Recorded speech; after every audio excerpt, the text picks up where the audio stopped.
tellement de boulot que je m'en suis un peu délaissé de ces occupations-là. Et puis à la retraite, je suis entré en contact avec le 3S. Le 3S, le Sénat souverain de Savoie, donc qui me paraissait très intéressant parce que ce qu'il promouvait à l'époque, c'était quand même des très belles valeurs. Et j'avoue qu'il m'avait séduit ardemment. À la suite de ça, vu qu'il ne se passait pas grand-chose de mon point de vue, j'avais un peu mis de côté. Et puis quand j'ai appris que le 3S évoluant avait déposé une déclaration d'indépendance, là je me souviens d'avoir rencontré mon frère et d'avoir dit là, il se passe quelque chose, on peut y retourner. Donc on est retourné voir, et puis la surprise a été la suivante, c'est que c'était d'ailleurs à Métais. Et là, dans cette réunion, la comtesse Catherine de Limbourg-Stirum a fait une demande pour que des membres du peuple, en fait, se mettent ensemble pour travailler sur une constitution. Et j'avoue que l'idée m'a séduite. Et de fait, j'ai réuni des amis et nous avons démarré un peu de manière bancale, parce qu'on ne savait pas trop à quoi on s'attaquait, à commencer à rédiger un semblant de trame, une espèce de fil directeur qui nous a permis d'approfondir petit à petit et puis de rentrer dans ce sujet qui est un sujet passionnant parce qu'il nous oblige à vraiment rentrer dans ce qu'on veut léguer, ce qu'on voudrait laisser pour nos enfants et nos petits-enfants. Et j'avoue que quand vous vous faites prendre par ça, c'est quelque chose d'assez fabuleux. Donc ça a été la démarche et on a avancé depuis le mois de décembre 2023 et on a sorti un premier exemplaire de notre travail, une première version plutôt de notre travail en avril. Ensuite, il y en a une autre en mai, une troisième en juin. Et à partir de cette troisième version de juin, la présidente du conseil, donc Catherine de Limbourg-Stirum, nous a mis en relation avec le groupe Cabane. Le groupe Cabane, le père Jussi, donc nous sommes dans son fief ici, et ce groupe avait fait également un gros travail en démarrant de la constitution proposée par la Ligue savoisienne de l'époque. Donc ils sont repartis de ce texte. Et donc, ce à quoi nous sommes arrivés en fin d'année, c'est un mixte de nos réflexions, de nos travaux, qui prend sa source, qui prend ses racines jusque dans les travaux de la Ligue savoisienne, et qui ensuite ont été actualisés, parce que c'était une constitution qui datait de 1995, je crois. 96. Bon, j'étais pas loin. Et du coup, ça nous a permis, comme ça, de nous ancrer dans l'histoire et d'arriver à, aujourd'hui, à porter quelque chose d'un peu plus, je veux dire, d'actualité, parce qu'on a actualisé en fonction de tout ce qu'on a vécu, tout ce que vous avez vécu, tout ce que nous avons vécu, sous le chapeau de la France et de l'Europe, etc. Donc, ça nous a appris quand même des choses qu'on ne voulait plus, qu'on ne voulait pas. Et en partant de là, ça nous a redonné des idées très simples pour revenir aux choses basiques. Donc, ce que je vais vous présenter maintenant, c'est le début de la Constitution. Ce n'est que les premières pages, en fait, qui part de la base. La base, c'est le peuple, un territoire et des valeurs fondamentales. Ces valeurs sont très importantes parce qu'elles vont aider le Conseil constitutionnel à regarder si les lois qui lui seront présentées seront conformes ou pas par rapport à des valeurs, par rapport à des thèmes généraux. Je vous les présenterai tout à l'heure. Mais d'abord, je vais vous parler du peuple, puisque ça a été l'objet de grandes discussions pour savoir qu'est-ce que c'est que le peuple savoisien. Parce que maintenant, nous vivons tous ensemble, et 1 300 800 000 avec Nice, ça fait beaucoup de monde. Alors, qui peut prétendre à être savoisien, pas savoisien, étranger, pas étranger? Ça a été une grande discussion, j'avoue. et pas facile. D'ailleurs, le message que j'ai envie de vous passer déjà en général, c'est de dire que nous sommes dans la version 4 de la Constitution. Autant vous dire qu'il y en aura peut-être 10 pour arriver à quelque chose d'assez établi. Donc l'invitation que je vous fais aussi, c'est faites-nous part de vos remarques, faites-nous part de tout ce qui vous paraît étrange, bizarre, de tout ce que nous avons discuté, et en même temps qui mériterait d'être peut-être modifié ou sur lequel vous auriez une vision un peu différente. Donc voilà, ça c'est... on aura l'occasion d'échanger juste après. Mais tout d'abord, je vais quand même vous reparler de ce peuple de Savoie qui alors, historiquement, qui existe depuis très longtemps. Pour ceux qui s'intéressent un petit peu, il y a eu récemment la découverte d'une momie dans les Alpes italo-autrichiennes qui est datée de 5500 ans. Donc autant vous dire que les Alpes sont occupées depuis très longtemps. Et moi je parie que Otzi, parce que c'est le nom qui a été donné à ce monsieur, Otzi avait ses cousins, ses frères et sœurs qui étaient en Savoie. Et il y en avait. Et c'est sûr et certain que c'était déjà occupé. Donc voilà, nous sommes pas... nous sommes les héritiers d'une très grande lignée en fait, de gens qui vivent dans nos vallées. Et ça donne des caractéristiques particulières, parce que quand on vit dans ces montagnes qui sont d'un caractère un peu rude, un caractère un peu... tu dis quoi ? Trempé, humide. ça dépend des années. Non, ça donne un caractère et ça donne une culture qui va être un peu spécifique. Et ça, nous tenons vraiment à pouvoir le sauvegarder et à l'enrichir le plus possible, en sachant qu'on vient de passer une période qui, de notre point de vue, est une période faste. Et qu'il est possible que dans les années qui vont suivre, nous allons avoir à affronter des adaptations, on va dire, qui seront peut-être un léger retour en arrière, si on prend ne serait-ce que les énergies, de voir si le pétrole il y en aura encore dans 50 ans, je ne sais pas. Mais il va falloir que l'on trouve. Mais le peuple de Savoie, le peuple savoisien, a toujours été un peuple très riche en créativité. Donc l'histoire a montré que nous avons été des précurseurs dans beaucoup de domaines. Beaucoup de domaines. Donc ça, c'est quelque chose que nous devons cultiver et qui fait partie des éléments de base de notre richesse nationale. Donc pour arriver à ce peuple, tout d'abord, c'est partir de l'idée que ce peuple est souverain. Alors souverain, ça veut dire que individuellement et collectivement, nous n'acceptons pas qu'il y ait qui que ce soit au-dessus de nous qui prenne des décisions pour nous. Ça veut dire ça, être souverain. Ça veut dire que je mène ma vie comme je l'entends, avec mes voisins, avec ma famille, avec tout ça, je suis d'accord, mais on en a ras-le-bol d'être mené par le bout du nez, par Paris ou par Bruxelles, par exemple, pour dire ce qui est aujourd'hui. Nous, on part de cette idée-là que c'est aux Savoisiens de décider de leur sort, de décider de ce qu'ils veulent pour leur pays, pour leurs enfants, et de voir comment ils veulent travailler, comment ils veulent s'organiser et comment ils veulent vivre dans leur pays. Ça, c'est le premier point qui est très important. C'est ce qui fait que quand on a voulu démarrer, nous, à travailler, on est parti du slogan qui nous a été proposé tout de suite, c'est de dire « La Savoie est souveraine, et son souverain est son peuple ». C'est le peuple de la Savoie qui est le souverain de son territoire, de son État, de son pays. Nous sommes partis de là. Ce qui veut dire que nous avons toujours mis dans nos travaux le peuple au centre de tout.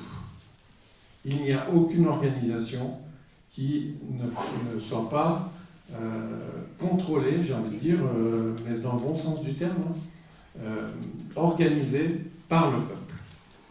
Et ça, c'est vraiment l'élément fondamental.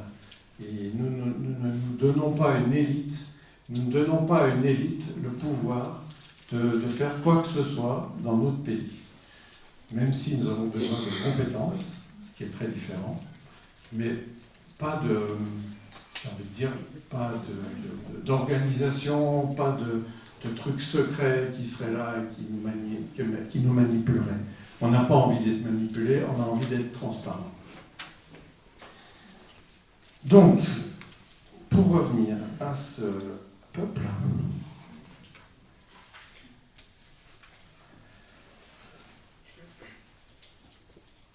nous avons cherché à définir comment chaque personne qui vit en Savoie pourrait demander sa nationalité pour être savoisien. En sachant que pour nous, être savoisien, ça veut dire des devoirs, des responsabilités et ça veut dire des droits. Et il y a un couple à chaque fois, des devoirs et des droits. Et donc c'est pas si facile que ça de demander d'être savoisien. Ça veut dire qu'il va falloir être exemplaire, par exemple. Qu'il va falloir défendre sa constitution. Donc, pour cela, nous avons défini une petite règle très simple. Pour être savoisien, d'abord, il faut le demander. Alors, ça veut dire qu'il y a une demande personnelle d'engagement vis-à-vis de son pays et de notre pays. Et ça veut dire qu'il y a deux cas de figure que nous avons discutés. Alors, c'est toujours des discussions difficiles, parce qu'il y a toujours des cas de figure bizarres qui sont là. Mais le grand principe, c'est tout d'abord les personnes qui sont nées en Savoie et qui ont un ascendant né en Savoie. Il suffit d'avoir ça, c'est-à-dire que moi je suis né à Chambéry, mon père est né à Chamonix. De fait, je peux demander à être savoisien. Si je n'ai pas cette... On a souhaité avoir cet ancrage dans l'histoire pour que... c'est pas le fait... si vous êtes né à Annecy, ça ne fait pas de vous tout de suite un savoisien. Ça fera de vous un savoisien s'il y a d'autres règles qui viennent après. Mais si vous êtes né en Savoie et que vous avez un parent qui est né en Savoie avant vous, alors ça vous donne la longueur du temps pour pouvoir demander votre carte de savoisien. Vous aurez été de fait imprégné par ce pays. C'est un peu ça l'idée. La longueur du temps nous donne la possibilité d'être imprégné. Pardon, si c'est pas le cas? Oui, alors justement j'y viens. Et si c'est pas le cas, mais c'est bien, c'est bien. Si c'est pas le cas, nous avons posé quelques conditions. La première des conditions, c'est d'avoir une résidence, alors soit une résidence principale, assurément, ou habiter au moins 9 mois par an dans la résidence en Savoie, et d'avoir cette résidence depuis 5 ans. Alors voilà, après on peut discuter, 5 ans, 2 ans, 3 ans, 20 ans, je ne sais pas, mais nous on a posé 5 ans. C'est une base de discussion, disons. Et puis il faut résider au moins 9 mois par an dans cette résidence, en Savoie. C'est-à-dire c'est pas parce que j'ai un appart à Auger et que je viens 2 semaines dans l'année que je peux demander ma carte de savoisien. Je peux aussi demander si je suis propriétaire d'un terrain, parce que ça peut être le moyen qui me raccroche un peu à mon pays. Propriétaire d'un terrain, d'un bâti, ou d'être en location. Mais à ce moment-là, ça veut dire 5 ans. On retrouve cette date de 5 ans. Et puis l'autre truc qu'on a dit aussi, c'est que pour participer à la richesse d'un pays, il faut y travailler. Donc peut-être que d'avoir travaillé ou de travailler au moins 5 ans dans le pays, ça permet d'avoir dégagé un petit peu de richesse aussi au pays. Et là, on peut commencer à peut-être demander d'être savoisien. Donc travailler, habiter. Oui ? Une question, les frontaliers. Ah, bonne question. Je ne sais pas. Ça va être à nous de le dire. Ça concerne beaucoup de monde. Et beaucoup de monde, surtout ici. Les frontaliers sont soumis à la double imposition, quand même. Oui, oui, oui. Donc qui contribue aussi à la richesse. Oui, oui. C'est pour ça que ce genre de cas de figure, il faut le prendre en compte. Je suis d'accord. Donc travailler au moins 5 ans en Savoie, pareil, c'est la règle des 5 ans qui s'appliquerait. De parler la langue de la Savoie, qui s'appelle le français, qui est une autre langue, et de prêter serment devant la Constitution. En fait, prêter serment de respecter la Constitution qui sera celle du peuple de Savoie. Donc, à ces conditions-là, vous pourrez, nous pourrons, les gens, et nous souhaitons être le plus nombreux possible, acquérir la nationalité savoisienne de la Savoie. Ça veut dire que ceux qui ne remplissent pas ces conditions-là, soit ils attendent, parce que c'est 5 ans, soit ils attendent un petit peu, et puis ils arrivent à 5 ans, puis ça, c'est bon, soit ils sont quoi? Ils sont étrangers. Donc on va rester avec un statut savoisien et étranger. Et les étrangers, dès que les conditions sont requises, pourront devenir savoisiens. Parce que l'incidence aussi qu'on a perçue, sans pouvoir le détailler aujourd'hui évidemment, c'est que d'être savoisien, ça va nous donner, comme je disais, des droits et des devoirs. Et dans les droits, il y aura certainement, il faudrait qu'il y ait des petits avantages, type fiscaux, type sociaux, pour que voilà, les gens qui sont de ce pays et qui travaillent et qui y croient, ils aient un retour de leur pays. Et puis les étrangers qui passent ou qui sont là ou qui ne souhaitent pas. Parce que en discutant avec pas mal de monde, on s'est aperçu qu'il y avait des Français parmi nous, il y en a beaucoup, et il y en a beaucoup, qui se revendiquent parisiens, normands, bretons, de toutes les régions. Et quand on leur dit, et la Savoie, vous êtes là depuis 20 ans, ça ne vous parle pas d'être savoisien? Non, non, moi je suis toujours normand, je suis toujours breton, et donc je ne vois pas l'intérêt de me déclarer savoisien alors que mon cœur est toujours en Normandie, par exemple. Donc respectons ça et faisons en sorte que ces gens-là, ils seront considérés, entre guillemets, c'est pas péjoratif dans mon vocabulaire, hein, étrangers, mais en même temps, ils auront une carte de séjour avec une durée limitée ou une possibilité de transformer ça dès qu'ils le souhaitent, mais une distinction, donc il y aura vraiment une distinction entre les Savoisiens et les autres. Et pourquoi c'est important?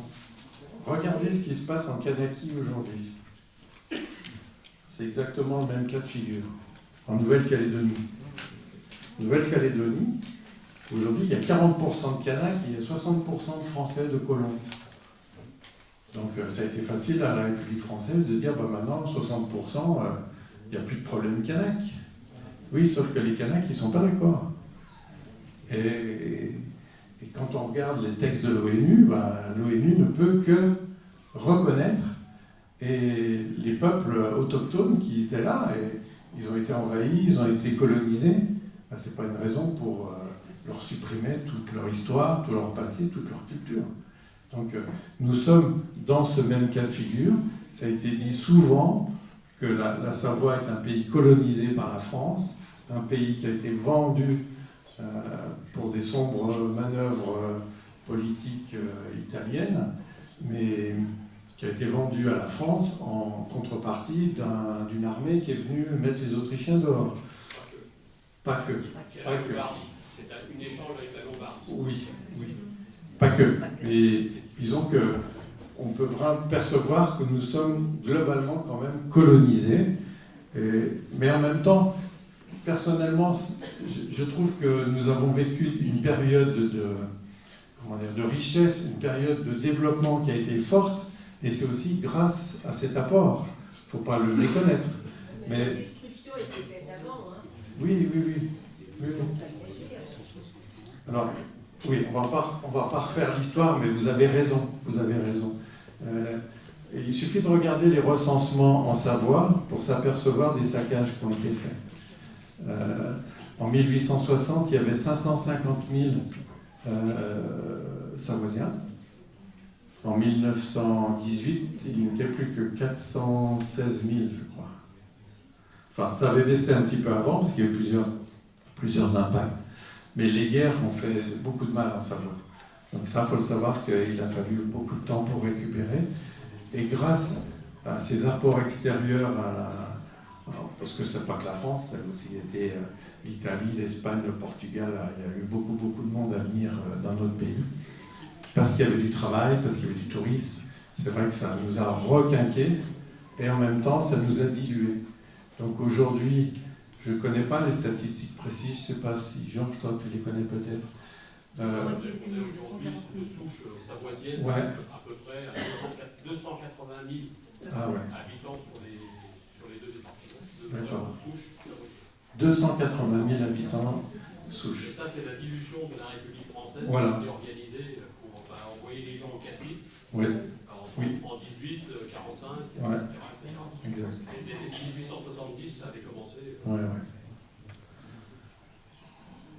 Donc, voilà, pour parler de cette dilution du peuple, moi, ce qui m'avait intéressé, c'est que l'ONU précisait justement que c'était au peuple autochtone de prendre en main et de dire qu'ils réimposent finalement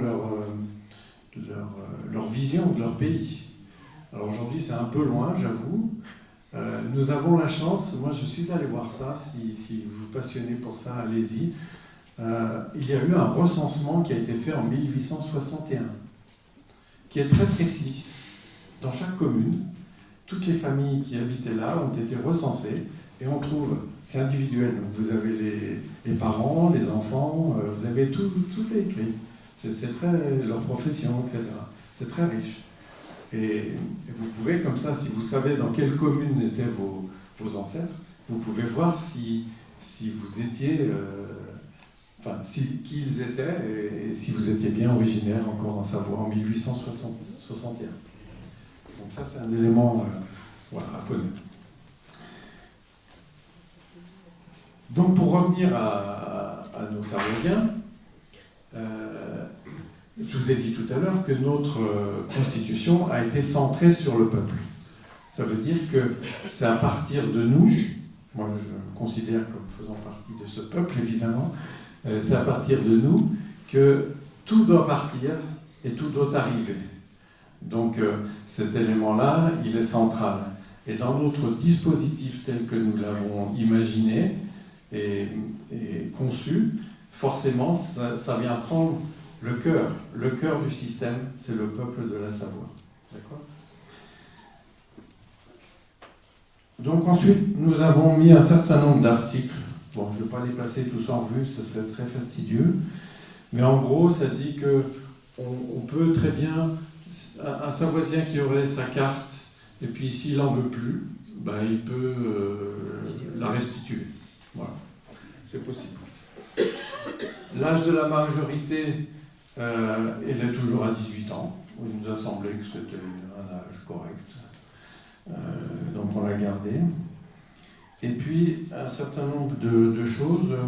Par exemple, que la capitale de notre pays, c'est Chambéry. Elle est historique et puis c'est pas plus mal. Il y a un grand château qui ne demande qu'à être occupé, d'après ce que je sais.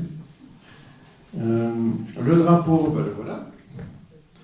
Nous avons précisé que le système métrique était notre système. C'est-à-dire qu'on ne rétablit pas les anciens trucs. On reste... ça a tellement pris d'importance que forcément le système métrique aujourd'hui, il est super important.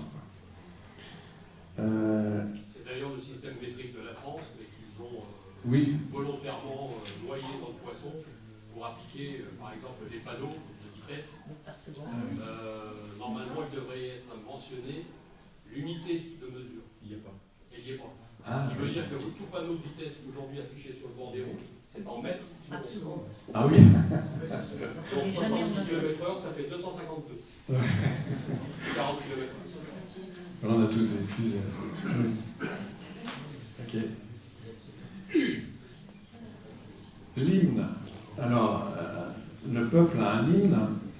C'est vrai que c'est les allobroges. Alors, en Haute-Savoie, c'est les allobroges. Et j'ai découvert récemment, là, en le chantant avec vous, qu'il était appris à l'école. Alors que moi, j'ai jamais appris à l'école. On a arrêté en 70. Ah non, mes enfants, ils ont appris à l'école primaire, oui. Mais c'était en Haute-Savoie. En Haute-Savoie, oui, à Ouais. Saint-Choir. Alors, voilà. Ça s'est arrêté en 72, dès que Valérie Giscard d'Estaing a pris l'école. Il y a des maîtresses qui l'ont poursuivi. Ah oui, qui ont poursuivi, voilà ça. Parce que moi, on m'a jamais appris les allobroges, donc c'est pas un champ que... Non, les petites écoles, je sais pas trop. Hein. Par contre, on a appris la Marseillaise. Ah bon? Ouais, Moi, j'ai pas appris non plus. Ouais, j'ai appris la Marseillaise. Et la Marseillaise, elle est contre la Savoie, il faut le savoir. Sur la Elle vallée, était faite contre la Savoie. Ah ouais? La Marseillaise. Ah, je savais pas. et sur la vallée de Gouège, Ouais. toute cette région-là, on apprenait le patois, qui était le même du haut du Valais, le même du haut de Aoste. D'accord. Donc, avec des échanges entre les trois régions, Ouais. pour les collégiens et les primaires. Super. Ouais, c'était trop bien. Ah ouais. D'ailleurs, une académie d'Arpitan. Ah oui. À Gouège, vers... Ouais, tu voulais parler de l'arpitan quand même, qu'il y a des Oui. gens, il y en a qui doivent Oui, gens qui oui. ne savent pas, spécifique Savoie. Oui. Donc, À quel institut alors nous, on l'a pas indiqué parce que ça nous paraît un peu marginal, mais si vous souhaitez que nous le mettions, c'est facile de le mettre. Autre chose qui n'est pas marginal du tout, c'est Ouais. que le savoisien Oui, est à l'origine de la langue française. oui, oui, Et ça, dans les ça c'est ok. Et c'est pas rien. Oui, Dans c'est les pas écoles, rien. il sera réhabilité. Et à ce Juste de titre, ça. j'apprends l'arpitan en ce moment. Ah, ça y est, tu y es? Oui. Oui, Ah, c'est bien. si je puis me permettre, Oui. Josiane avait proposé, en tant que ministre de l'Éducation, De l'instruction. de l'instruction, Oui. merci pour la rectification, d'insérer l'arpitan dans l'apprentissage. Oui, Dans c'est les pour ça que... Donc ça, c'est à discuter. Oui. C'est pour ça que je m'y colle avant. Parce que si je le demande, je commence par moi. Ben, ça, ce sera C'est très bien. à inscrire dans la Constitution. Oui. Ouais. Ok. Ce sont les En valeurs tout cas, nous, on a plutôt écrit que c'était le français notre langue officielle. Ceci étant, on peut très bien inscrire aussi que l'arpitan est notre langue traditionnelle. traditionnelles. C'est revenir au Historique, je ne sais pas quel terme employer, mais oui. C'est les Oui, oui. remettre ça en... Moi, je sais que personnellement, je l'ai entendu parler quand j'étais jeune, surtout dans le monde rural, puisque j'avais une famille qui était d'agriculteurs. Mais par contre, comme moi je ne l'avais pas appris, je comprenais des mots, et quand j'étais à table avec eux, ben, ils se taisaient, ils se mettaient à parler français. Mais quand ils étaient entre eux, ils se remettaient à parler patois. Oui, Patois, avant, c'était... mais avant, c'était ça.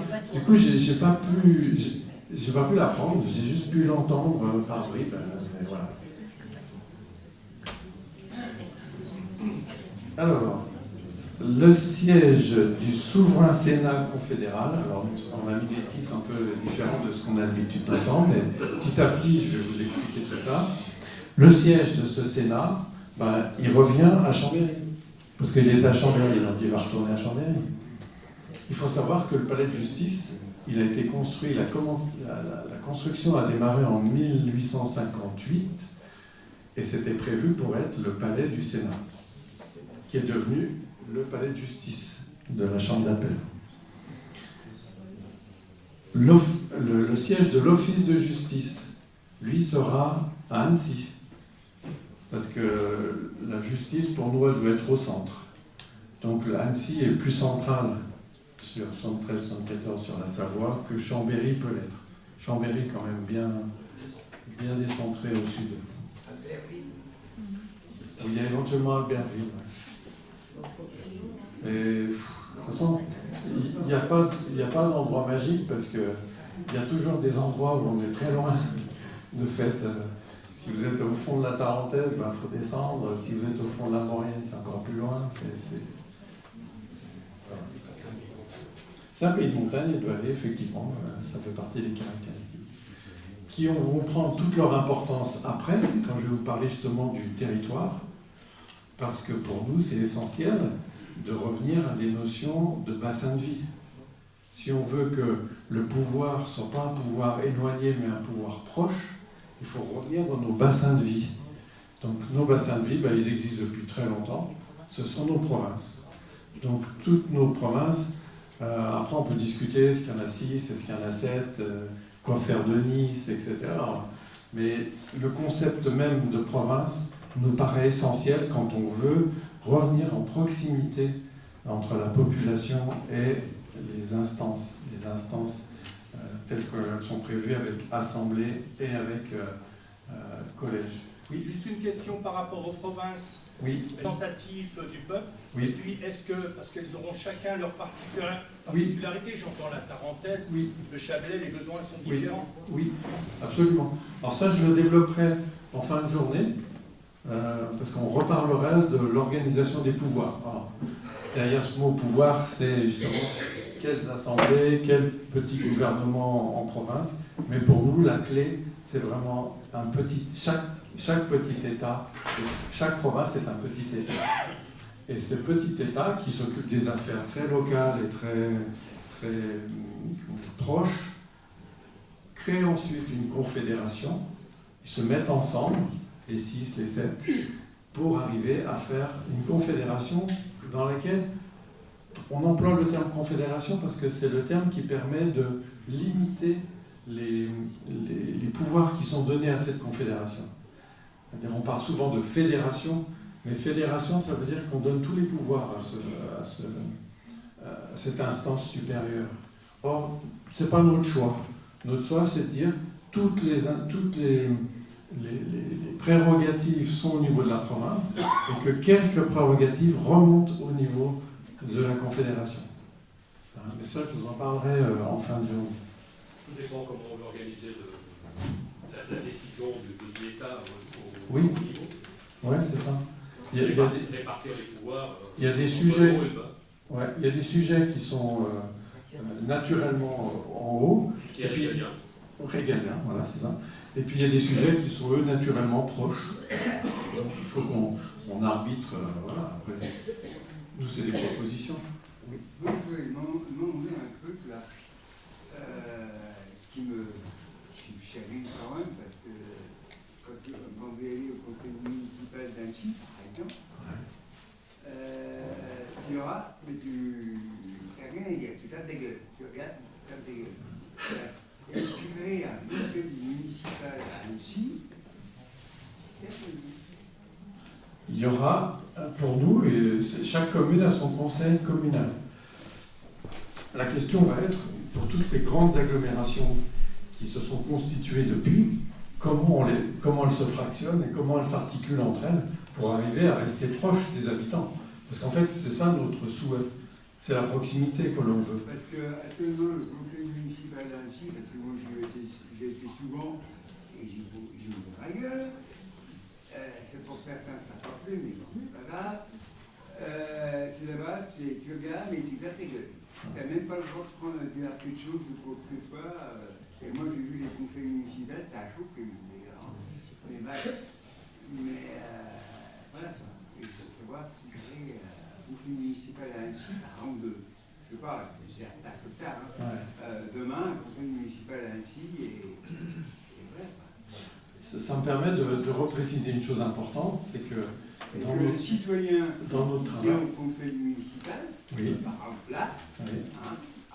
s'il y a une question à poser ou si sur la question quoi que ce soit, a le droit de vous, ça compte. Ouais. Dans notre proposition, ça sera le cas. Puisque ce que nous recherchons, c'est ce qu'on appelle une démocratie directe. C'est-à-dire que chaque personne, chaque citoyen, je ne sais pas quel terme employé, chaque Savoisien, finalement, il a la possibilité d'entrer en relation avec toutes ces instances. Et s'il n'obtient pas un droit de parole, à ce moment-là, il aura la possibilité de faire un référendum à condition de récupérer un certain nombre de voix, qui ne seront évidemment pas les conditions françaises. Demain, il y aller au conseil municipal, avec, donc ça a changé de quoi que ce soit, et je vois la tronche de certains, comme l'agent et puis comment dire, le maire, la gueule qu'ils vont faire. Ils seront plus là. Ouais, plus là. Là, mais bien quand même. Aujourd'hui, ce qui gêne, Quand même. c'est les communautés de communes. Oui, c'est Ça dilue. ça dilue beaucoup le pouvoir, ça l'éloigne. Les gens ne peuvent plus. Exactement. Exactement. Chaque mairie aura son autonomie. Ouais. telle qu'elle doit être définie Oui. au sein de la Constitution. Il y a un conseil municipal demain, par exemple, qu'on s'en y va, pour lui dire, et puis baiser. Mais effectivement, ce qui est important, c'est ce que dit Georges, c'est vraiment quelles sont les strates qui vont être là. Et pour nous... Hein? Il n'y a que ça, des strates aujourd'hui. Oui, il y a que ça. On est d'accord. Alors que nous, on est reparti de 3 strates. La commune, la province, qui de fait prend plus de poids, et c'est bien, et puis la confédération en haut pour les sujets régaliens. Voilà, point. Et avec ça, on doit arriver à se dépatouiller, à pouvoir se parler, à pouvoir définir des politiques, définir des choix, et comme le disait Bruno, Les décisions se prennent plus vite aussi. plus vite, ouais. Et comme disait Bruno, ça va être l'occasion aussi de pouvoir affiner. Chaque province va affiner sa propre politique. C'est sûr qu'en Tarentaise, le tourisme n'a pas le même poids que dans le Genevois, par exemple. Et ça, c'est intéressant que nous puissions le prendre en compte et que ce soit les citoyens, les habitants qui définissent leurs propres priorités, leurs propres actions, leurs propres éléments politiques, leurs choix, en fait. Donc voilà. Donc, si je peux continuer un petit peu sur les devoirs, mais je vais faire rapide parce que sinon c'est un peu difficile. Mais en gros, on a quand même défini que quand on est savoisien, on a d'abord des devoirs, des responsabilités, et ensuite on a aussi des droits. Mais nous tenons à rétablir la hiérarchie des choses. Hein, et que être savoisien, ça veut dire un certain nombre de choses. Et en particulier, on a mis en tout premier être exemplaire à respecter leur constitution et ses articles. Voilà. Ça, c'est le premier des droits, enfin pas des droits, des devoirs que chaque Savoisien s'engage à respecter. Ensuite, le deuxième élément important pour nous, c'est respecter toute forme de vie. Nous avons la chance de vivre dans un pays qui est magnifique en termes de nature, de biodiversité, de mettez tout ce que vous voulez. Nous avons l'impérieuse nécessité, et c'est plus qu'une nécessité, c'est le devoir profond de transmettre ça à nos enfants et de le sauvegarder le plus possible. Or, aujourd'hui, on voit tellement de choses qui dénaturent, le mitage qu'il y a. Alors, à Haute-Savoie, quand je viens, moi je prends peur, hein, parce que heureusement, en Savoie, c'est moins fort. Mais il y a vraiment des trucs, on dit comment c'est possible qu'on accepte ces choses-là, quoi. Il n'y a bientôt plus de terre agricole. Pour information, la Haute-Savoie, c'est 6500 mètres carrés de terrain qui partent à la construction. Ouais. On va arrêter le matin. Par jour. Par Par jour. mois. Chaque mois, c'est 6500 mètres carrés qui partent à la construction. Non, c'est pas beaucoup. Ça fait l'équivalent d'un supermarché. Un hectare, tu veux dire des hectares peut-être. Non, mètre carré, je parle mètre carré. 6500 mètres carrés, c'est pas beaucoup. C'est aussi des classes. Enfin, je sais que c'est 6500. Ça fait 4 maisons. Les entreprises du bâtiment en 2024, vous savez quoi? Les entreprises du bâtiment en 2024, 40% ont fait faillite. Ouais. Oui, Donc ça ne va pas s'y construire que ça non plus. ouais, ça a dû ralentir un peu. Ça a même très fortement ralenti. Il n'y a plus les frais. Il n'y a plus les... Oui, plus de sous. Ça Plus de sous, du coup, ça s'arrête, mais c'est pas plus mal. Après, ça crée des problèmes de logement, hein. Ça je... Oui, bah ça de toute façon, il y en a toujours eu. Il y en a Et, toujours eu. ils préfèrent construire des bâtiments où c'est Des bureaux, des futurs bureaux, Oui. parce qu'ils veulent mettre dedans, puisque les gens travaillent plus à la maison. En télétravail. télétravail. Mmh. Bah, Oui, les oui. bâtiments vides. Ouais. Et les logements vides, il y en a. Blanchissent l'argent. Et puis il y a aussi, de mon point de vue, moi qui suis plus loin, je vois l'emprise de Genève, quoi. Ça dégueule. Par contre, du côté Savoie, Maurienne, etc., Ouais. le problème est différent parce que ce que l'on ne voit pas, C'est c'est encore- fait en haut. C'est encore l'exode. Et ça, Je ne dis pas que, mais ce qui est fait en haut au niveau des constructions, c'est en Oui. haut, c'est dans les stations. oui, Et tout là, à fait. c'est Il va falloir remettre tout ça à d'aplomb. ouais. Alors, on en parlera un peu plus tard, parce qu'on a aussi réfléchi justement sur les questions de permis de construire, etc. Parce que c'est notre problème. Et derrière ce problème-là, pour nous, le plus important, c'est le problème de nos terres agricoles. Parce que, quelque part, moi j'ai cette crainte au fond de moi, me dire si on arrivait à ce que la Savoie devienne libre, on ne va pas avoir que des amis autour de nous. Donc on les voit faire. La première chose que ces faux amis font, ils font des embargos. Ils ferment. On aura des Regardez amis. ce qui s'est passé avec la Russie. Regardez On a ce qui des s'est amis passé. là. On a des amis. Hein. Voilà, on est de l'autre côté. Il y a d'autres de l'autre Pierre, Mais- excuse-moi, je voudrais apporter une petite précision que j'ai Oui. entendue il y a quelques semaines en arrière, je ne sais plus un de mes amis qui l'a dit. Au cours d'une réunion préfectorale il y a quelques années en arrière, le préfet a déclaré que la Savoie n'aurait jamais son indépendance alimentaire. Voilà. Le programme est c'est son passé, il propos. va le message de la mort de la Savoie. C'est son problème à Il lui. faut détruire, donc il faut vraiment tenir compte de cette vérité. C'est Pour ça ça qu'ils nous bétonnent. Moi, comme je dis ici, nous sommes le Tibet de la France, où ils veulent nous faire disparaître, sachant qu'on est vachement dangereux pour eux, avec notre indépendance, le truc comme ça. Ils nous coulent sous béton. Ils envoient des milliers de gens qui arrivent chaque jour, parce que la Suisse, c'est le miroir aux alouettes. Ils veulent nous faire disparaître, tout simplement. Voilà. L'avenir est au... Ils ont bien du mal. Hein. Oui. Et ça me fait exactement penser au Tibet, comme tu disais. Aujourd'hui, si vous parlez du Tibet, les Chinois disent mais il n'y a aucun problème de Tibet. Le Tibet, c'est pas un problème. Parce qu'aujourd'hui, il y a 80% de Chinois qui habitent au Tibet. Les Tibétains, ils ont disparu. Et là, c'est un peu la même chose. On est un peu plus de 20%, mais bon, il faut quand même se méfier. Se méfier que derrière, on n'aura pas que des cadeaux, hein, c'est sûr. C'est pour ça que quand on voit des groupes différents et qui ont œuvré pour la libération de la Savoie et qui aujourd'hui se mordent le nez dans des futilités totalement stupides, eh ben, unissons-nous, bordel. Ouais. Plus on est fou, plus on rit. On est Plus vous verrez en face, ils ne vont pas rigoler. Ouais, c'est ça. Ils rigolent déjà pas. Par contre, il faudra se méfier. Oui, oui, complètement d'accord. Donc il y a une vraie politique agricole à mettre en place, il y a des vrais choix à faire. Rencontrons au sein des constituants, s'il y a des gens Oui. qui sont dans la profession, on ne va pas leur apprendre leur métier. Non? Il faut juste les écouter Oui. et voir quels sont leurs besoins. Exactement. Et Par c'est en contre- fonction de ça qu'on mettra une politique intelligente pour les sortir de la Ils merde savent, dans laquelle ils bien. vivent. La PACA et compagnie, c'est d'accord. Je suis complètement d'accord, mais au-delà de ça, il faut qu'on ait une vision globale de, quand je dis globale, c'est pas que les agriculteurs, pour leur dire voilà ce dont nous avons besoin. Nous avons besoin Bah, que vous d'ouvrir deveniez. 500 000. Bah voilà. Donc il faut du maraîchage, il faut des vergers, Ouais. il faut arrêter de faire que du vin et des reblochons. Ouais. Caricature. Non mais les reblochons, il en faut encore. Attention, Je suis attention. d'accord.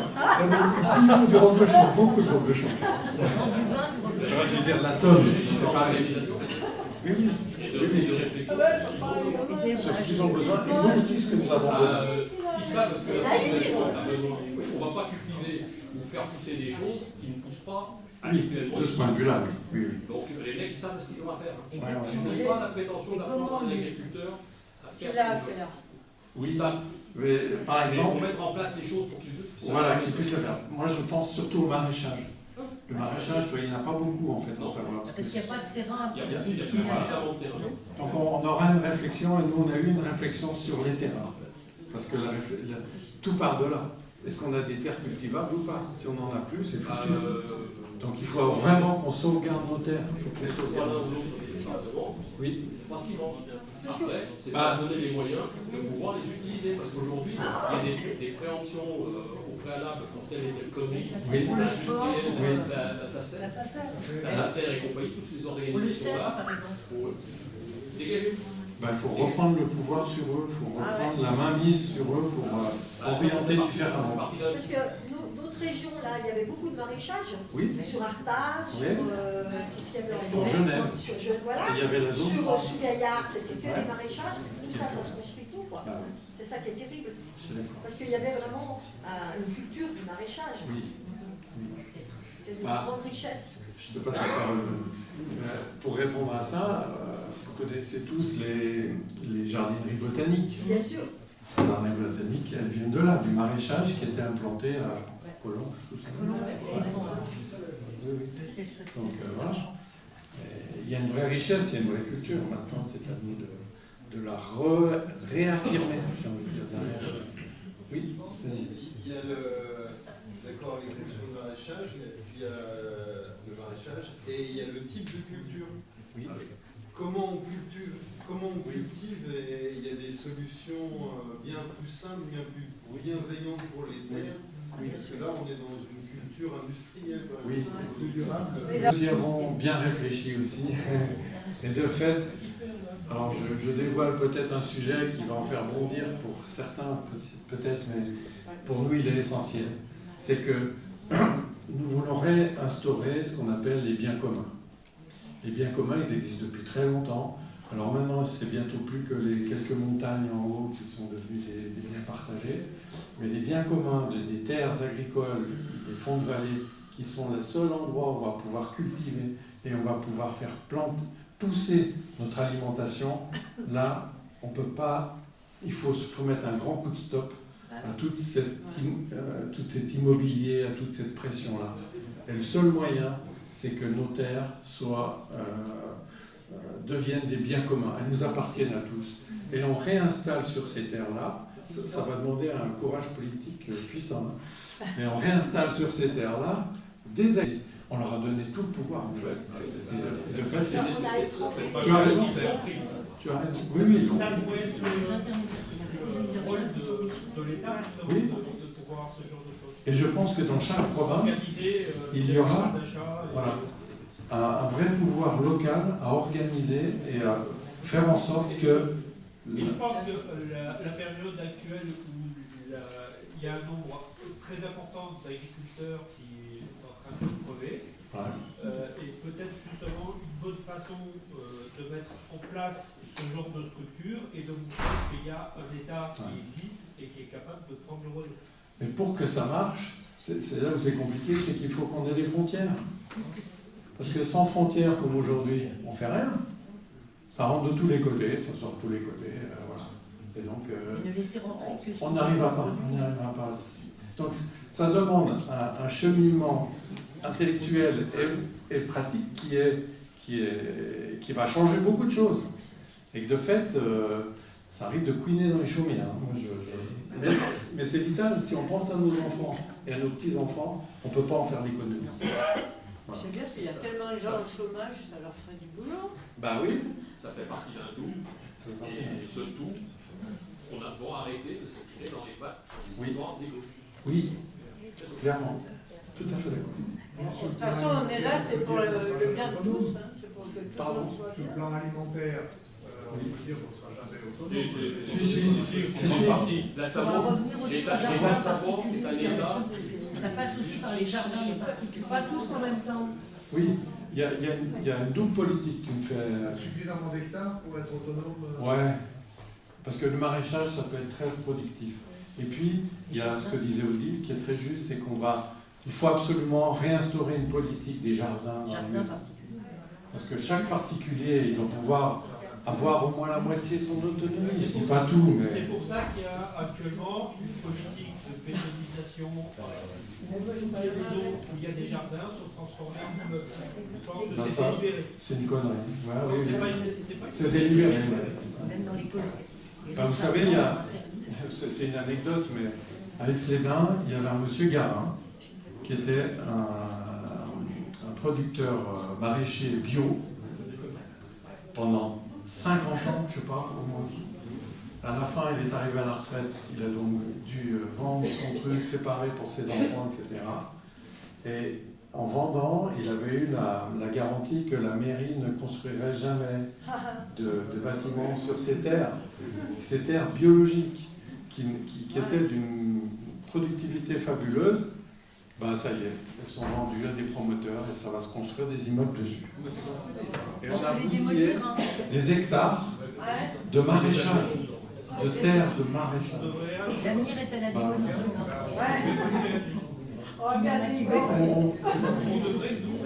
On devrait réagir.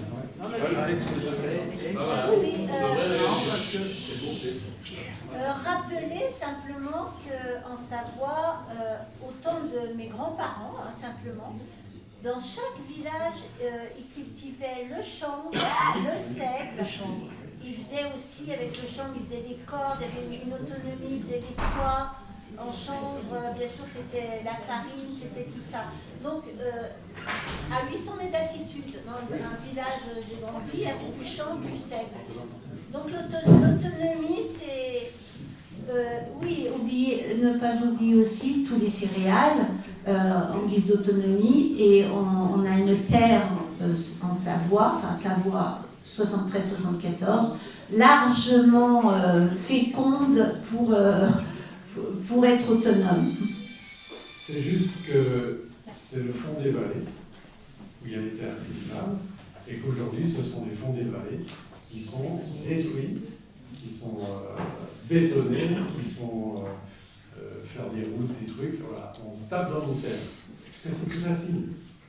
Hein, c'est plus facile d'aller construire dans un champ que d'aller dans les cailloux. Et là, il n'y a plus personne. Bon, il faut que j'avance, mon dit. Juste une petite chose aussi. Le sujet est super intéressant. Pour effectivement sauvegarder les terres, il faut peut-être aussi réfléchir aux successions. Oui. Parce que dans les successions, quand on est obligé on a une ferme, eh ben, on ne peut pas la transmettre parce qu'il faut la séparer pour faire hériter tout le monde. Et il y a peut-être une réflexion à avoir sur l'héritage. Alors c'est pour ça que nous avons proposé cette histoire de bien commun. C'est-à-dire que là, toutes ces terres-là, alors ça va faire couiner, mais n'appartiennent plus ou sont dédommagées les familles qui les possèdent. Par contre, après, elles sont remises tout de suite en location, j'allais dire, pour une nef savoisienne par an, symboliquement, mais avec un cahier des charges, qui pourrait être un cahier des charges biologique, qui pourrait être, voilà, qui permettrait d'avoir un win-win, quoi, je sais pas comment dire. Un échange productif où on puisse avoir l'assurance d'avoir des produits qui nous conviennent, grâce à nos agriculteurs qui sont super, et puis qu'eux, ils puissent avoir la durée. Et plus d'OGM. Oui. Et puis surtout permettre aux jeunes de pouvoir s'installer. Parce qu'aujourd'hui, ça coûte trop cher, ils peuvent pas s'installer. C'est ça. Et il ne faut surtout pas qu'il y ait les fonciers qui viennent se mettre là-dedans. Les fonciers, ça vaut une fortune aujourd'hui, parce que c'est en concurrence avec l'immobilier. C'est juste pas possible. Ouais, tu disais,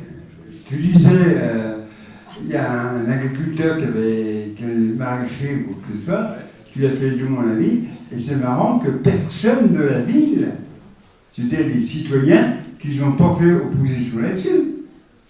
Parce qu'il y a certaines villes il y a des retraités comme ça qui sont donnés à la ville, qui vont reconstruire leur église ou leur mairie, je sais pas quoi, machin. Hein, et c'est marrant que personne, et les gens le savaient, machin, et seule commission ne peut pas construire, hein, et les gens qui étaient autour, ils n'ont pas fait opposition. Parce que maintenant. Je ne connais pas le détail. Oui, non, je suis d'accord. Ce qui est certain, c'est que la puissance des lobbies et de l'argent. Et l'indifférence totale de la plupart des gens. Ouais, c'est un peu aussi.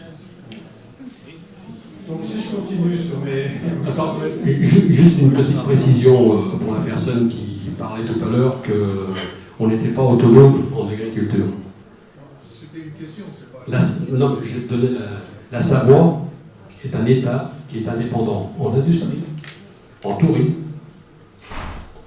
en agriculture et en énergie. Totalement indépendant.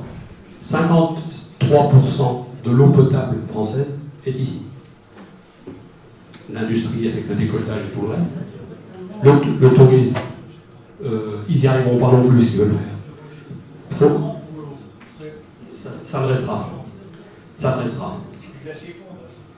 Non, les glaciers fondent. Le réchauffement climatique, c'est bon. Une autre école. Pour l'industrie, quelle qu'elle soit, etc., l'agriculture, donc indépendante, le tourisme. La France, c'est 90 millions de touristes. D'accord ? Ici, Savoie, Haute-Savoie, 30 millions. Donc il y a un tiers de touristes français qui finissent ici. Non, mais c'était pour te répondre, globalement, on est autonome en tout.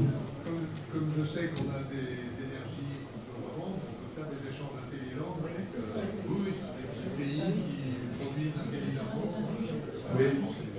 Oui, mais tu vas demander aux Russes avec... Merci. russe était une bonne affaire il y a quelque temps avec les Allemands. Maintenant. Ça reviendra par nécessité. Bon, allez, j'avance. Le point suivant, c'est que les Savoisiens, je reviens au devoir des Savoisiens. Devoir des Savoisiens. Donc, devoir des Savoisiens, le troisième point, je le lis, c'est rechercher l'harmonie avec les autres. Et on a rajouté en usant de courtoisie. C'est-à-dire qu'on en a ras-le-bol de cette agressivité qui est dans cette société qui est pourrie. Donc là, nous demandons à ce que les Savoisiens montrent l'exemple et passent justement avec courtoisie auprès de leurs voisins, auprès des autres, pour que ça puisse changer un peu, quoi. Ouais. En tout cas, que ça arrête, que la dérive actuelle s'arrête rapidement. Parce que on est en train de se pourrir encore. Vous êtes 78 à avoir, ou 85 à avoir entendu ces belles paroles. Je vais tomber avec les Voilà. Oui. Merci pour tout ça. Merci, Georges. Tu as raison. La communication violente. Ensuite, nous demandons aux Savoisiens d'œuvrer personnellement à leur souveraineté. Donc ça veut dire que si on veut que la Savoie devienne souveraine, donc accepte son plein, j'ai envie de faire ça, pleine puissance, en fait c'est une question de puissance, hein. Ça veut dire que le peuple doit pouvoir avoir cette puissance personnellement. Chacun d'entre nous doit marcher sur ses deux pieds et être fort et puissant. Voilà. Donc ça c'est un élément que nous demandons aux Savoisiens de développer, d'y travailler, parce que ça ne se fait pas tout seul. Ensuite, nous demandons à ce que les Savoisiens protègent les enfants et protègent les personnes âgées, les plus faibles, voilà, les plus fragiles. Et nous demandons aux Savoisiens également d'honorer leur devoir de mémoire envers leur histoire. Donc nous demandons que l'histoire de la Savoie soit à nouveau enseignée, connue pour tous les Savoisiens. Donc, pour les enfants, mais aussi pour les adultes. Et de ce point de vue-là, c'est clair que pour ceux qui ont déjà suivi les conférences de Claude Dufour, qui est vraiment une référence. C'est fabuleux, il faut aller l'écouter absolument. Ouais. Il passe à Toulon samedi soir. Ah, il passe à Toulon samedi soir. Le 19 mars également. 100% Savoie. Ils vont faire une conférence sur 1000 ans d'histoire. Ceux qui se passionnent, ça va être super intéressant. C'est super intéressant. Et ils sont en train de constituer un musée. Salle des Ursules. Et il est vraiment hyper passionné et il investit tout son argent, il achète plein de trucs, il a un musée. Je ne sais plus qui disait l'autre jour qu'il avait un musée, il avait plus de pièces que le musée savoisien de Chambéry. Oui, c'est ça. C'est possible. C'est possible, ouais. Il est chez lui pour l'instant. Le 9 mars à La Rochette. Rochette, ok, à La Rochette. Très bien. Il faut savoir qu'avant 1814, on enseignait l'histoire des Savoie dans les écoles. Avant 1919. Jusqu'en 1919. Jusqu'en 1919, date à laquelle la République a fait brûler les livres d'histoire dans la cour des écoles. On a des exemplaires. Oui, il y en a. Passeport pour aller à Lyon avant 1914. Ah oui. Bah oui. Qui t'a dit. Ok. Et puis la dernière chose dans les devoirs que nous avons écrit, c'est un Savoisien qui s'interdit toute forme de corruption afin de favoriser le bien commun du pays. Voilà. Ça veut dire que la corruption c'est terminé. Et on va laisser ça aux étrangers, aux Français qui voudront encore en faire. Mais nous, niet. On va montrer l'exemple de ce point de vue-là. Ensuite, il y a des droits qui sont la contrepartie nécessaire, attendue d'un pays. Et ces droits, on les a mis par petite famille, on va dire. Il y a des droits familiaux. Réaffirmer que la famille, c'est la cellule clé de notre société. Ça paraît bête, mais il y a besoin d'être réaffirmé aujourd'hui. Les enfants ont un droit à recevoir le meilleur de leurs parents. Le étant ce qu'il est. Voilà. Mais au moins, c'est eux qui doivent avoir la possibilité de se défendre pour obtenir quelque chose. Enfin, qui est au moins une garantie de l'État de pouvoir leur apporter ce dont ils ont besoin. Les personnes âgées reçoivent les soins selon leurs demandes éclairées, ou selon leurs besoins, mais c'est eux qui restent maîtres de leur santé, pour assurer leur dignité jusqu'au terme de leur vie. Ça me paraît essentiel aussi. Un minimum. Minimum, voilà, minimum. Et les Savoisiens et les Savoisiennes ont droit au respect de la vie privée dans la sphère familiale et le domicile est sanctuarisé. Donc là, ça veut bien dire que nous souhaitons que chez vous, chez nous, et alors chez nous, ça a un sens bien particulier, ça va. Dans notre culture, quand on dit chez nous, ça veut dire chez nous. Et il n'y a personne d'autre qui rentre. Voilà. Parce que c'est un sanctuaire, parce que c'est là où il y a la famille. Et ça veut dire aussi par rapport aux forces de police, par rapport à toutes sortes de forces qui ne rentrent pas. Il y aura des procédures qui permettront de garantir ce droit. Moi, ça paraît bête, on a écrit des trucs, on s'est dit, mais pourquoi on écrit ça? Pardon. Je n'ai pas l'habitude de ces petits trucs. Ils ont droit au mariage. Et à la famille. C'est un droit. Nous pouvons nous marier. On l'a écrit. C'est dans la Constitution. C'est déjà le cas aujourd'hui. Mais je crois que c'est mieux en l'écrivant. Pierre, oui. Tu me permets une question? Oui. Quand on voit les dérives aujourd'hui, mariage, machin, famille monoparentale, tout ouais. ça, qu'en est-il dans la Constitution de tout ça? Ben nous, on a mis au début la famille est la cellule clé du peuple de Savoie. Oui, mais la famille. La famille. Au sens large ou au sens... Voilà. Ouais. La Trinité. La difficulté, c'est qu'on pense à un texte qui doit être au moins valide dans les 50 à 100 ans qui viennent. C'est compliqué ça. Parce que tu te dis, ok, aujourd'hui on peut bétonner un peu sur le truc, et puis dans 50 ans, on en sera où avec la famille, on en sera où avec... La famille, c'est traditionnel depuis des milliers d'années. Oui, on est d'accord. Moi, je suis d'accord avec toi là-dessus. C'est comme ça que ça fonctionne sur cette planète. Oui.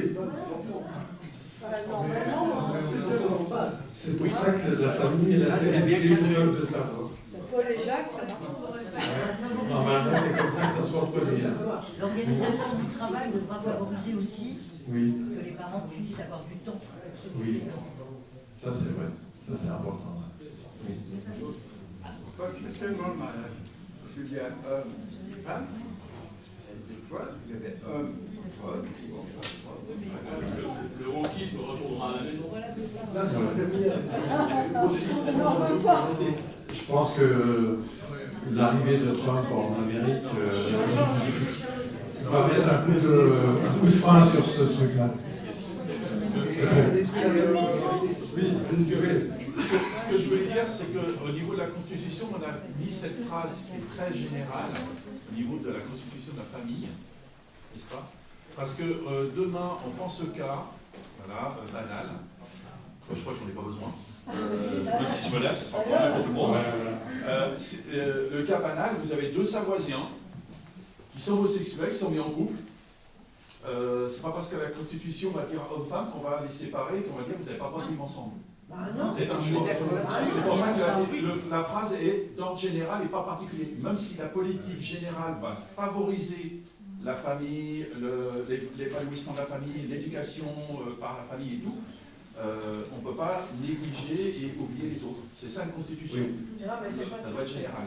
Oui, mais si on parle de famille homme-femme, moi, je voudrais quand même avoir une précision, excusez-moi, je prends la parole.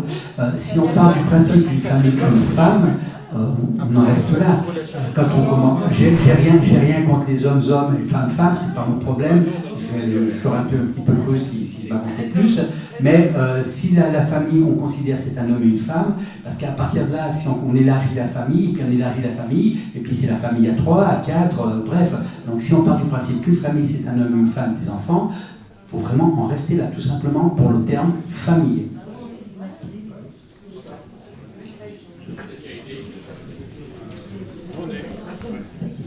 Il y a une notion qui est importante pour poursuivre. Il y a la famille et un couple. Un couple, c'est pas une famille.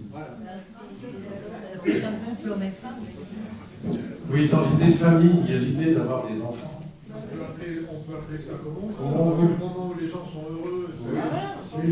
Le moment que les enfants sont épanouis. Il y en a d'autres qui ont, oui, tout à fait. C'est pour ça que ces familles qui nous est apparu le plus rassembleur. Ensuite. Alors, moi, je dirais que un mariage, c'est un contrat. Et que ce contrat implique deux personnes et qu'après, il faut respecter le contrat. Si un homme et un homme se veulent vivre ensemble, ben, ils doivent se... comment dire, tel un homme et une femme, se respecter l'un l'autre. Après, c'est pas au voisin à savoir ce qui se passe dans le couple. À partir de là, qu'en est-il des enfants? De toute façon, c'est pas aujourd'hui qu'on va résoudre le problème. La Constitution, c'est le peuple qui va voter. Donc, tout ça, on verra. Donc après, on a parlé de droits sociétaux. On a parlé de la famille. Maintenant, on parle des droits sociétaux. Donc les Savoisiens et les Savoisiennes sont égaux en droit. Ça, c'est la base. Car les hommes et les femmes sont égaux en droit. Ils ont droit à la dignité. Ce terme-là, pour nous, il a vraiment du poids. La dignité humaine, c'est quelque chose de puissant. Donc nous l'écrivons. Ils ont droit à la vie. Ça veut dire que on a droit à la vie. Ils ont droit à la liberté de conscience et de croyance. Mais par contre, c'est uniquement dans la sphère privée. Ouais. Comme ça, tout le monde peut avoir ses propres... je suis désolé, j'y arrive pas. Ses propres croyances, voilà, mais dans sa sphère privée, familiale. Ils ont droit à la liberté d'opinion et d'expression. Ça paraît tranquille. Ils ont droit à la liberté de réunion et d'association, à la liberté syndicale ou de corporation. Demain, ce sera peut-être plus des syndicats, des corporations, je ne sais pas. On a élargi un peu le débat. Ils ont droit à la justice. La vraie justice, l'accès à la justice est un droit qui est donné à chacun des Savoisiens et Savoisiennes de ce pays. Et ils ont droit à étendre leur habitat en contrepartie de cultiver un jardin. Ça peut paraître bizarre, mais ça correspond à la discussion d'avant. Moi, je pense que ce serait bon de densifier un petit peu les villages, pourquoi pas, faire un appentis, faire un studio, faire une extension de maison. Ça coûte bien moins cher que créer de nouvelles maisons. Ça permet de faire venir, par exemple, au moment du troisième âge, on n'a peut-être pas besoin d'avoir une grande maison toute vide, mais qu'on peut très bien avoir un studio, un T1, T2, voilà. Et ça pourrait être donné très facilement, à condition que la personne s'engage à faire un jardin et à cultiver son jardin. Et ce jardin, on pourrait aussi mettre un petit cahier des charges. Pas de pesticides, pas de produits phytosanitaires, pas de tout ça, pour garder la vie. De toute façon, il n'y en aura plus sur le territoire. Oui, ils sont interdits sur le territoire, complètement. Une petite question là. Oui, attends.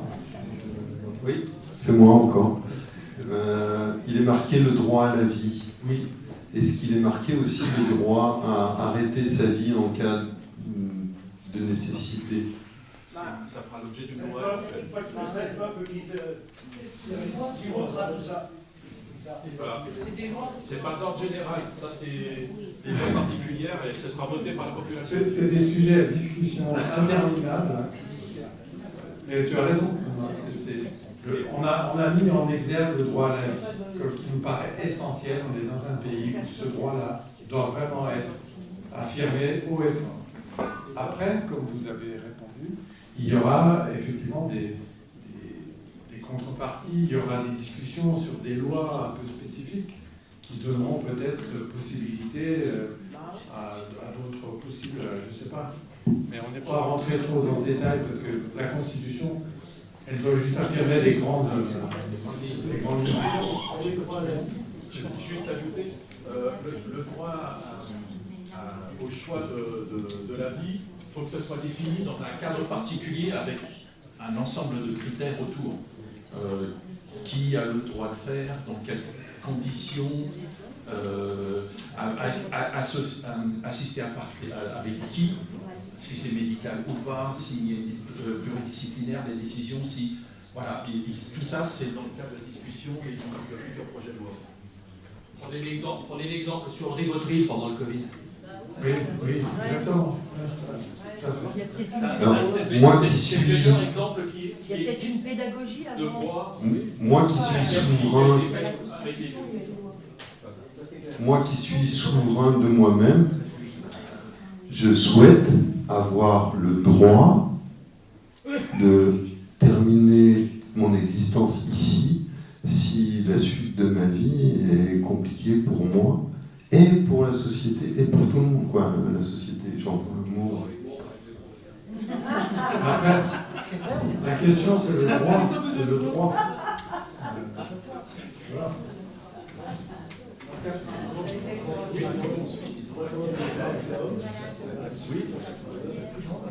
Oui. Parce que rien que ça résume beaucoup de choses. Donc c'est important d'en tenir compte. Droits de l'homme. Parce qu'on s'aperçoit une chose quand même, c'est que les droits de l'homme ne sont pas très connus. Quand on pose la question parmi une population, quels sont les droits de l'homme? Mis à part 2-3 réponses, comme le droit à la vie, ça ne va pas plus loin. Donc ça serait bien, même de l'entier, que chaque Savoisien ait connaissance des droits de l'homme. Ça part de là déjà dans un premier temps, pour avoir une première réflexion, ce qui pourrait être intéressant. C'est vrai qu'on l'a spécifié à un moment donné en disant qu'on faisait référence aussi aux droits de l'homme. Mais on ne les a pas détaillés, parce qu'il y a déjà 30 pages, et ben voilà. Ah oui. Super. Il y a un truc aussi, c'est le droit dans les EHPAD. Je veux dire. Si la personne n'a pas envie de se faire vacciner, qu'on les vaccine pas de force. Parce que la plupart des médecins qui ont été faits dans le Covid ou quoi que ce soit, on a forcé les personnes âgées à faire le vaccin, ou quoi que ce soit. Oui, c'est ce qu'on dit. Et ça... Peut-être qu'il n'y aura plus de vaccin en Savoie. Il y a des chances. Donc la Norvège et la Suède, il n'y a pas de vaccin. Bon, je continue, parce que 13h approche. Donc je vais au moins arriver au bout de ce paragraphe. Est-ce que tu pourrais me dire que là c'est la trame et qu'il y aura des groupes, des sous-groupes pour aborder, approfondir chaque thématique? Sinon on ne va pas s'en sortir. Excusez-moi, mais je pense qu'il y a constitution et il y a loi. Donc, constitution, je crois qu'il a dit que c'était les grandes lignes. Après, on va rentrer dans des discussions de loi. Et là, bon, on n'en est pas là. Et les lois seront discutées et votées dans les assemblées provinciales. Chaque province aura sa capacité à faire son petit détail à lui, quoi. Avec des référendums si besoin. On n'en parle pas tout de suite. C'est bon, on en parlera à 14h. On en parlera un peu plus tard. Alors, les Savoisiens ont le droit de résister à toute tentative visant à modifier la présente Constitution. Les Savoisiens, je relis exactement. Oui. Pardon. Les Savoisiens ont le droit de résister à tout type de pression. Non, c'est pas ça. C'est tout petit. Le devoir et le droit de résister à toute tentative visant à modifier la présente Constitution. Ah oui. La présente Constitution. On entend au début. Oui. Donc ça veut dire que nous sommes les garants de notre Constitution. Oui. Hein? C'est quand même un point important que je dois soulever. Oui. Parce qu'en fait, quand on voit bien que ce soit n'importe quel code, n'importe quelle loi, même si c'est très bien fait, ça n'envisagera jamais tout toutes les situations futures. Donc il faut quand même que cette constitution avoir la possibilité de modifier le cas échéant. Donc il faut en tenir compte de ça. Mais c'est prévu, c'est-à-dire qu'il y a d'autres éléments. On dit qu'en tant que devoir, on se doit protéger notre constitution, mais nous avons des procédures permettant de la modifier, qui ressemblent beaucoup à un référendum.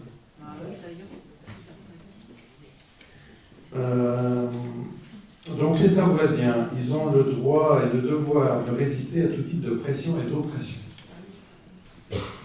Alors on verra plus tard, on a copié un peu l'armée suisse, parce que les Suisses, ils ont quand même le fusil à la maison. Et ça calme quand même bien les ardeurs, même si les balles, on ne peut pas les mettre dans le fusil. Mais quand même. Alors qu'en France, on fait tout pour virer les armes. Mais on comprend bien pourquoi. Ensuite, on a mis un petit paragraphe sur le droit d'asile. C'est que le droit d'asile est accordé après enquête et jugement selon les lois en vigueur à tout individu victime de persécution dans son pays. Il lui est demandé de parler la langue officielle, le français, et de respecter l'intégralité des lois de la Savoie. Ce droit est limité ainsi que de son comportement. Là, on va être exigeant, et nous demandons à être exigeants sur le comportement des gens qui sont accueillis en droit d'asile. Il ne faut pas non plus vous partir en vacances, puis vous reveniez, votre maison est occupée, que vous Voilà. pouvez faire sortir. C'est ça. Là aussi. Respecter les lois. Après, il reste encore 2-3 petits points. La plupart, c'est des points économiques. Alors, il te reste à peu près une dizaine de minutes. T'as le temps ou bien raison. Oui. Ah oui. Oui, merci. Donc les Savoisiens ont le devoir et le droit de porter une pétition pour faire un référendum. S'il y a quelque chose qui ne va pas, il est possible de mobiliser du monde et puis d'arriver à modifier les choses par voie référendum. Et les référendums, il en est prévu au niveau de la commune, au niveau de la province et au niveau de la confédération. Donc tout est accessible, tout est possible, les conditions sont évidemment un peu plus musclées à chaque fois, mais le peuple garde le pouvoir sur l'ensemble de son organisation. Ensuite, quelques droits économiques. Chaque habitant, chaque Savoisien a droit à la liberté de circuler et d'entreprendre. Pas de ZFE. Pas de ZFE. Ah, ça, c'est au niveau des lois. En tout cas, il y a ces libertés. Chaque habitant a droit à l'égalité de rémunération pour un même poste de travail. Ah oui, ça c'est bon. Ça, c'est un truc qu'on a discuté. Hommes et femmes. Hommes et femmes. On verra si les féministes sortent. Donc voilà, ça c'était les devoirs. C'est bon, t'as fini? Non, non. J'ai presque fini. Presque fini. Après, je voulais juste parler du territoire et puis des valeurs dans le la prochaine fois ou ce soir. Le territoire, c'est réaffirmer des choses simples. Le territoire, c'est des communes, des provinces et une confédération. Et des frontières. Et des frontières autour. Ah, d'accord. On a la chance. Oui. Perpétuel. Nous, on l'a mis dans la partie défense après. Mais effectivement, tu as raison. Neutralité perpétuelle. Perpétuelle, telle qu'elle est reconnue déjà aujourd'hui. Hein, c'est ça, je faut bien le préciser, parce que le mot perpétuel est ouais. très très important. Ouais. Et les gens, on va toute la savoir. Oui. Oui. Oui. Oui. Oui. C'est la Savoie maintenant. Pour nous, c'est la Savoie. Confédération, qu'est-ce qu'on entend par confédération? Alors, confédération, c'est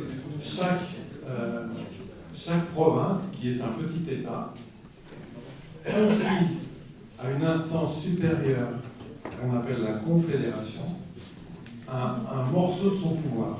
Et le morceau de son pouvoir, c'est les pouvoirs régaliens dont on parlait tout à l'heure. C'est-à-dire battre monnaie, organiser l'armée, la police, j'en oublie encore, du régalien pur. Hein. Non. Pas de monnaie.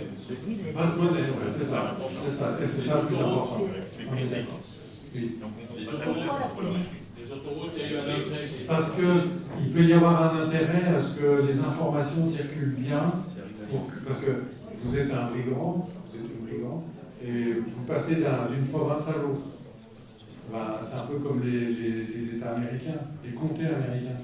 La juridiction de la police, elle s'arrête à la toute frontière de la province. Donc il faut bien que l'info elle passe de l'autre côté pour qu'on aille le choper de l'autre côté. Pierre,